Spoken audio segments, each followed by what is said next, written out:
The following vernal pool study was conducted in various Medina County Park District parks during the spring when vernal pools are most productive. Have you ever been on a hike and stumbled upon what looked like a small pool or pond that you don't recall having seen there just a few months ago? If so, then you might have found a vernal pool. Another word for vernal is temporary. These pools do not usually hold water year-round, which makes their name very fitting.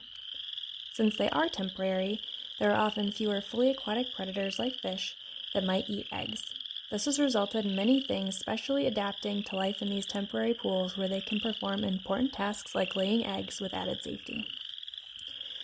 Today I want to share with you some of the awesome things that we've recently found in our vernal pools. Oh look, a western chorus frog. If you can see a chorus frog, which is often hard because they're less than 1.5 inches long, then you might see 3 dark stripes running down its back. You're more likely, however, to hear it before you see it. Why do you think this teeny frog is singing its heart out? If you guessed to find a mate, then you're right. We conduct frog watch surveys in many of our parks, listening for the breeding calls of male frogs like this little guy. Next time you're walking past a vernal pool, keep an ear out for the creak or sound of a finger running along a comb, and you might just find a chorus frog. This is skunk cabbage, and as you might imagine, it gets its name from the stinky smell that it emits to attract pollinators, like flies. It prefers wet, seepy soils, making vernal pools a pretty good home.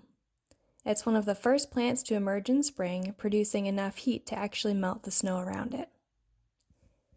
Fairy shrimp are specially adapted crustaceans that lay their eggs as the pools are drying, overwintering as eggs or cysts, they're pretty hardy, and then hatching with the spring rains.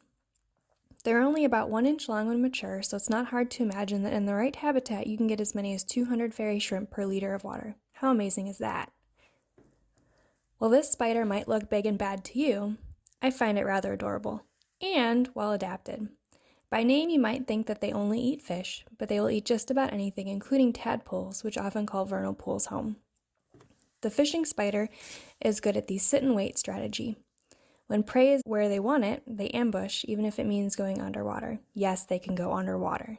And if they want to, they can even walk across the water too, thanks to little water-repellent hairs on their legs. The red-spotted newt might be one of my favorite vernal pool finds. They live the most miraculous lives. These newts are born in water from an egg, transformed to a land-dwelling and toxic juvenile or eft by the end of the year, and remain as such for up to several years before returning to the water as an adult. Keep an eye out on land and in water for these slick little predators. And last but not least, how could we pass up the iconic spring peeper, whose tiny but high-pitched peep are one of the telltale signs that spring is on its way. While this might look similar in size and shape to the chorus frog, and they share adaptations like their tiny toe pads, look to their backs where you'll notice a dark X rather than dark stripes. And when in doubt, you're more likely to hear them before you see them anyhow.